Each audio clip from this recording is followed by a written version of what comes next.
आजकल देश में बड़ा अजीब हाल चल चल रहा है भैया। विपक्ष का नेता अगर सरकार या चुनाव प्रक्रिया पर कोई सवाल पूछ दे तो लोग तुरंत कह देते हैं कि सिस्टम को बदनाम किया जा रहा है, जबकि विपक्ष का काम ही सवाल पूछना होता है।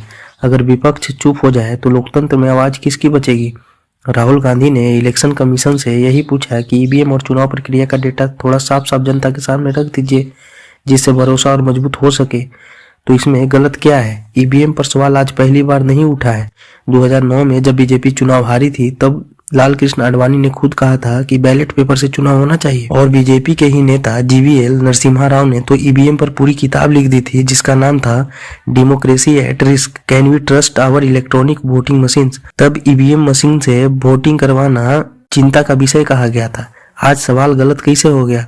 अब राहुल गांधी के सवालों के बीच 272 रिटायर्ड जज, सेना अधिकारी, ब्यूरोक्रेट और राजनयिकों ने एक लेटर जारी कर कहा कि बार बार इलेक्शन कमीशन पर आरोप लगाने से जनता का भरोसा कम होता है, और अगर आरोप है तो उसके लिए आधिकारिक शिकायत व सबूत पेश किए जाए। सिर्फ प्रेस कॉन्फ्रेंस से लोकतंत्र मजबूत नहीं होता।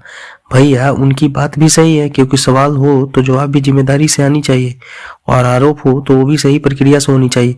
असली बात यही है कि सवाल पूछना जरूरी है और जवाब देना उससे भी ज्यादा जरूरी। तभी लोकतंत्र चलता है। अगर सवालों को ही बुरा मान लिया जाए तो सुधार का रास्ता बंद हो जाएगा। राहुल गांधी हो या कोई और, अगर कोई पूछ रहा है कि भरोसा मजबूत क्यों न किया जाए तो इसमें बुराई क्या है। लोकतंत्र लड़ाई से नहीं, सवाल जवाब से मजबूत होता है, क्योंकि भरोसा छुपाने से नहीं, सब कुछ खुल कर बताने से पक्का होता है। देखो भैया, सवाल पूछना गुनाह नहीं, जिम्मेदारी है, और जवाब देना अहंकार नहीं, जवाबदेही है। जनता का भरोसा छुपाने से नहीं, खुल्लम खुल्ला बताने से मजबूत होता है।